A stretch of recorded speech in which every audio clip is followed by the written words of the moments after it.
ഈ ഈ വായിച്ച 3 അധ്യായത്തില് ഇവിടെ മാർക്കണ്ഡേയ ഋഷിയെ കുറിച്ചുള്ള ചരിതമായിരുന്നു. 3 അധ്യായത്തിൽ മാർക്കണ്ഡേയ ഋഷി തപസ് ചെയ്യാനായിട്ട് പുഷ്പഭദ്ര നദീതീരത്തിലേക്ക് പോകുന്നതും അത് 12 വയസ്സേ ആയുസുള്ളൂ എന്ന് ജ്യോതിഷന്മാർ പറയുന്നു.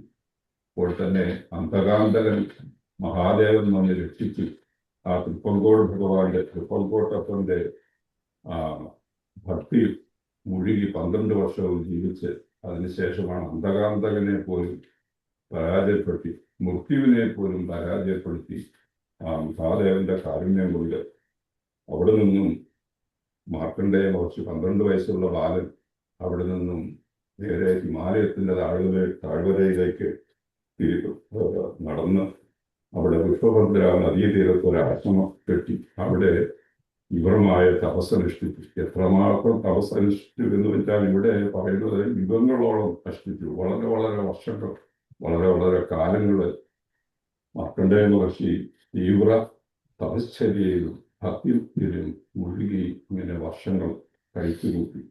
അപ്പോഴാണ് ഇന്ദ്രലോകത്ത് ഇന്ദ്രദേവന് ഒരു സംശയം, തൻ്റെ ഇത്രയും തീവ്ര തപസ്സുള്ള ഈ മഹാത്മാവ് തൻ്റെ ഇന്ദ്രപദവിയും എടുക്കുമോ എന്നുള്ള ഒരു ഭയം കൊണ്ടാകാം. ഓരോരോ ലീലകൾ, ഭാഗവത്തിലുള്ളതെല്ലാം ഓരോരോ ലീലകൾ, അതിൽ കൂടി നമ്മൾക്ക് മനസ്സിലാക്കാൻ പറ്റുന്ന ഓരോരോ ആത്മതത്വങ്ങൾ. അപ്പൊ അങ്ങനെ വലിയ വാദ്യഘോഷങ്ങളോടുകൂടി ദേവേന്ദ്രന്റെ അനുയായികളെ വിട്ട് തപസ് വിഘ്നം വരുത്താനായിട്ട് തൻ്റെ ആശ്രമത്തിലേക്ക് വരികയും എന്തൊക്കെ പണി ചെയ്തിട്ടും സുന്ദരികളായ സ്ത്രീകളും വാദ്യഘോഷങ്ങളും ഒക്കെ ചെയ്തിട്ടൊന്നും മാർക്കണ്ഡേയ മഹർഷിയുടെ തപസ് ഇളക്കാനായിട്ട് ഇവർക്കൊന്നും സാധിച്ചില്ല. ദേവേന്ദ്രന് പോലും സാധിച്ചില്ല ഈ മാർക്കണ്ഡേയ മഹർഷിയുടെ അതിതീവ്രമായ തപസ് ഇളക്കാനായിട്ട് സാധിച്ചില്ല. അവിടെ വന്നൊന്നും ഈ അനുയായികളെല്ലാം അവിടെ നിന്നും ഭയപ്പെട്ടു ഓടി. മാർക്കണ്ഡേയ മഹർഷി എങ്ങാനും ഉണർന്നാൽ തങ്ങളുടെ ജീവഹാനി ഉണ്ടാകുമോ എന്ന് ഭയന്നാകാം അവരെല്ലാവരും തിരികെ ദേവലോകത്തിൽ എന്ന് ദേവേന്ദ്രനോട് ഈ കാര്യം ഉണർത്തിക്കുന്നു. പിന്നീടാണ് ഇത്രയും തീവ്രമായ തപസ്സുള്ള നരനാരായണ ഋഷിമാർ വിചാരിച്ചു, ഇത്രയും തീവ്ര തപസ്സുള്ള ഈ മഹർഷിയെ, ഈ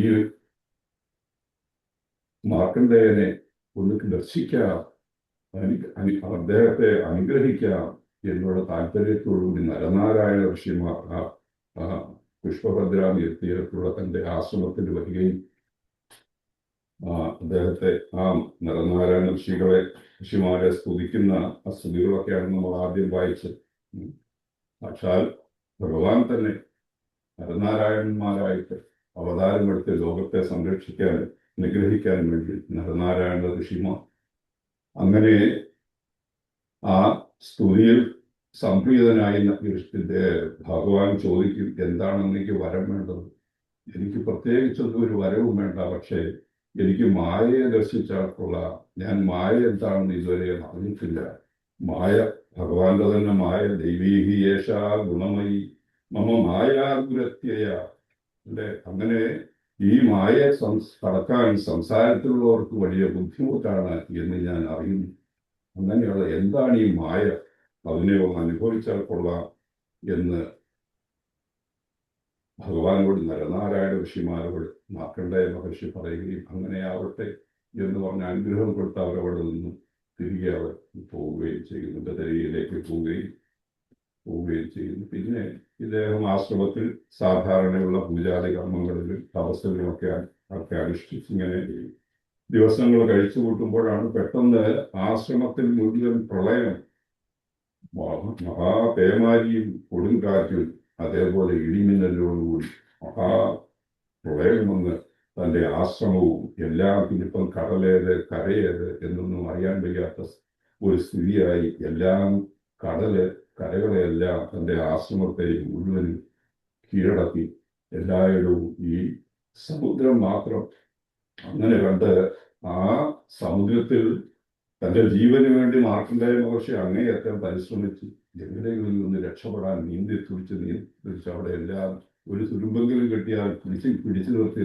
തനിക്ക് രക്ഷപ്പെടാൻ സാധിക്കുമല്ലോ എന്ന് വിചാരിച്ച് അവിടെ എല്ലാം നോക്കി നീന്തി കുടിച്ച് അങ്ങനെയാണ് ഇങ്ങനെ നീന്തി ഇങ്ങനെ പോകുമ്പോഴാണ് വളരെ കാലങ്ങൾ കഴിഞ്ഞു എന്നാണ് പറയുക. അത് കഴിയുമ്പോഴാണ് വളരെ ദൂരെ ഒരു പ്രകാശം കാണുന്നു. ആ പ്രകാശത്തിന്റെ അടുത്തേക്ക് മാർക്കണ്ഡേയ മഹർഷി നീന്തി തുടിച്ച് ആ സമീപത്തേക്ക് ചെന്നപ്പോഴാണ് കാണുന്നത് ഒരു ബാലൻ. ആ പ്രകാശ രൂപത്തോടുകൂടി ആ ബാലൻ ഒരു ആലിലയിൽ ഇങ്ങനെ തൻ്റെ പാദ വിരലും കടിച്ചുകൊണ്ട് തൻ്റെ പാദത്തെ ആശ്രയിക്കുക എല്ലാവരും എന്നുള്ള ഒരു സൂചനയോടുകൂടി തൻ്റെ പാദമാണ് എല്ലാവർക്കും ആശ്രയം എന്ന് കാണിക്കാൻ വേണ്ടി തൻ്റെ ആ ഭക്തന്മാർ ഭഗവാന്റെ പാദത്തെ ആശ്രയിച്ച് ആ ഭഗവാന്റെ മഹിമ അറിഞ്ഞ് ജീവിക്കുക, അതിനുവേണ്ടി ഭഗവാൻ ആ ആലിൽ കൃഷ്ണനായിട്ട് ഭഗവാൻ അവിടെ ഇങ്ങനെ ദർശനം കൊടുക്കുകയും അങ്ങനെ അടുത്തേക്ക് നീങ്ങുകയും അങ്ങനെ ഈ മാർക്കണ്ഡേയ മഹർഷി ആ ബാലന്റെ ഉദരത്തിലേക്ക് കയറുകയും ചെയ്യുന്നു. മൂക്കിൽ കൂടി തൻ്റെ ഉദരത്തിലേക്ക് ഭഗവാന്റെ ഉദരത്തിലേക്ക് കയറുന്നതും ഈ പ്രപഞ്ചം മുഴുവനും ഈ വിരാട് സ്വരൂപം മുഴുവനും മാർക്കണ്ഡേയ മഹർഷി ദർശിക്കുകയും ഭഗവാന്റെ മഹിമ ദർശിക്കുകയും ഇതാണ് മായ. ഈ മായയിൽപ്പെട്ടാണ് ഈ സംസാരികളെല്ലാം ഇങ്ങനെ നീന്തിത്തുടിക്കുന്നത് എന്ന് മനസ്സിലായി. ഇങ്ങനെ മാർക്കണ്ഡേയ മഹർഷിക്ക് മനസ്സിലായി. അങ്ങനെ ഭഗവാന്റെ അനുഗ്രഹവും കിട്ടി.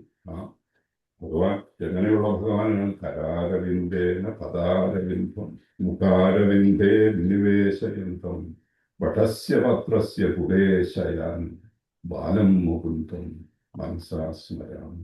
ഇങ്ങനെയുള്ള ആ ഭഗവാന്റെ അനുഗ്രഹമെല്ലാം തേടി കുറെ കഴിഞ്ഞപ്പോൾ എന്താണ്, താൻ നിന്നടുത്ത് തന്നെ നിൽക്കുന്നു. ആശ്രമത്തിൽ പതിവ് പോലെ തന്റെ ധ്യാനങ്ങളൊക്കെ ചെയ്തുകൊണ്ട് എന്തൊക്കെയോ സംഭവിച്ചു ഒന്നും അറിയില്ല.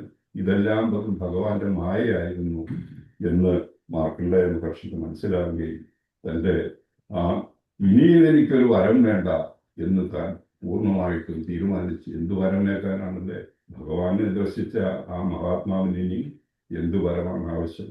അങ്ങനെ തൻ്റെ ഈശ്വര ധ്യാനത്തിൽ മുഴുകി ജീവിക്കുമ്പോഴാണ് പാർവതി പരമേശ്വരന്മാർക്ക് ഈ ഭക്തനെ ഒന്ന് കണ്ട് ദർശിച്ച് ആ ഒരനുഗ്രഹം കൊടുക്കാം എന്ന് വിചാരിച്ച് ആ മഹർഷിയുടെ ആശ്രമത്തിലെത്തുകയും അങ്ങനെ എന്താണെന്നേക്ക് വരം വേണ്ടിയത്?